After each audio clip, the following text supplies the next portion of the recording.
Ladies and gentlemen, welcome back to another video. Today we're going to be going over 6 running backs that I think you need to be trading away before it's too late, before they fall off a little bit and stop getting as many points as they have in the past. But before we do that, I want you guys to please drop a thumbs up on this video and also subscribe to the channel if you are new. I appreciate everybody that's joined the family so far. Starting off with number 1 here, you guys are going to think I'm absolutely insane. Josh Jacobs. I think he's going to start struggling. I think he's going to fall off a little bit. Listen up to this playoff schedule that he's got to go through. New England Patriots, Pittsburgh Steelers, San Francisco 49ers. All right, you're like, Pittsburgh Steelers, easy. But if you guys know anything about fantasy playoffs, you'll know that you can't afford a bad week under 10 points from your running backs if you're going to win your league title. It's just not going to happen. That's why I think Josh Jacobs could slow down. I think he hit his peak earlier on in the season. 3 30-point performances. Derek Carr is looking for Davante Adams more right now, especially when they're going to be losing these games. Earlier on in the season, they were, within 7 points of these opponents. I think they are going to start to panic. I think they're going to go to Davante Adams more. I don't like the playoff schedule, like I said. Let's just see what happens. Don't get on my case about it. Don't get on my case about it, okay? Coming in at number 2 here, not quite the Josh Jacobs status, but we're going with DEVIN Singletary. I just feel like the Bills do not like to run the ball at all. It doesn't really go much deeper than this. Singletary is a very inconsistent fantasy player, especially in PPR league. We're looking at these numbers here. He's had about 5 weeks when he's under 10, and then he's had 4 weeks where he's over 10. All right, I need consistency in my lineup. If DEVIN Singletary is your flex play and you're okay with getting under 10 points, and I totally understand, but if you can trade him away right now and still get some good value after that 2 touchdown performance against Minnesota. I mean, he's got 2 more favorable matchups in a row here against Cleveland and Detroit. Let's say they are blowing the crap out of these teams and they run the ball so many times. DEVIN Singletary pops off. That's the ideal trade scenario right there. Right after those 3 weeks, you get rid of him. You get a good piece for your fantasy playoffs. You call it a day. Let me know what you're doing with DEVIN Singletary in the comment section below. Number 3, it might be too late at this point for this guy, but if you're still holding on to him, maybe you can get some brand name value out of Leonard Fournette. Let's get rid of him. Okay, Rachaad White is breaking onto the scene. We saw Lenny get injured. He had a hip flexor injury against the Seattle Seahawks in Germany. Had a bye week to recover, so maybe some people will buy into that and you can sell him off. But I think this is going to be Rachaad White's backfield when he gets back.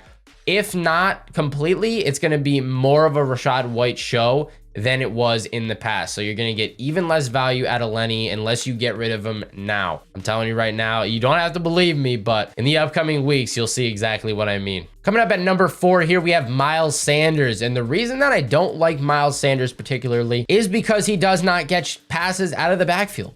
0 catches the last 3 weeks, 0 targets. PPR formats, that is absolutely god-awful. You hate to see it. When he does not find the end zone, this is a complete dud for you. 5.4 fantasy points last week against the Washington Commanders, and the Eagles' schedule is getting tougher as we go on.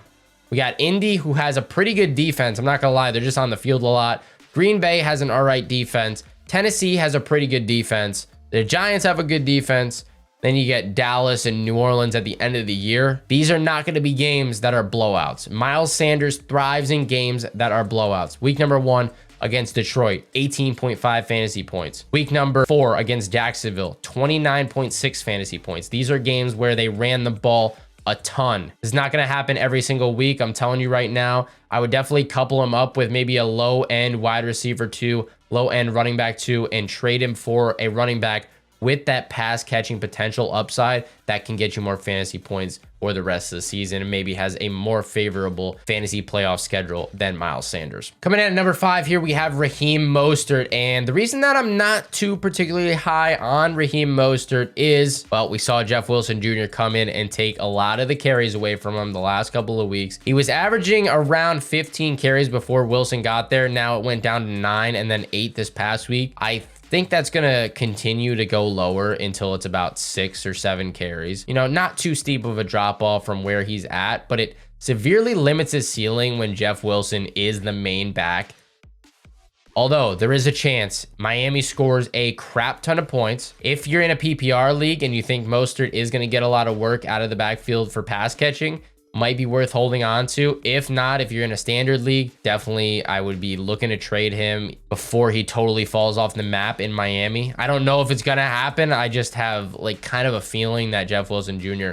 is going to be the guy for them, and that Raheem Mostert slowly, you know, gets faded out of this offense more and more as time goes on. Hopefully I'm wrong. Hopefully I'm wrong if you're a Mostert owner or believer, but that's just what I'm thinking about here. Coming in at number 6, I've been saying this for a couple weeks now. It might be a little bold of me to assume it's going to be Jonathan Taylor, and every headline right now, Jonathan Taylor is back, baby. This is the guy I drafted. I knew he was going to be this good. Listen, Jonathan Taylor broke a long touchdown against one of the worst defenses in the league. Las Vegas gives up so many points on defense, it's not even funny. This is the easiest matchup he's going to face all year, so we knew he had to break out this game, and he did. This is your sell high ceiling opportunity, in my opinion. By all means, if he drops another 25, 30 points against Philly, keep him. Keep him. But if he drops a crapper against Philly, I think it's going to be too late to sell him at his peak. I really do. I think this is the last chance that you get to dish off Jonathan Taylor. This offensive line is still not the same. He broke away that long run, which added a ton of fantasy points to his game last week. If that wasn't there, he wasn't having a great game. And he only got 2 catches out of the backfield. Although he was on the field for most of the game, which is good to see, not too thrilled about it. I think he can get a good chunk of roster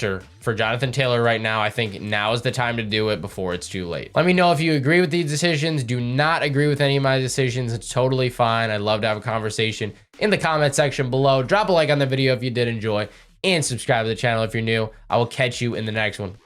Peace.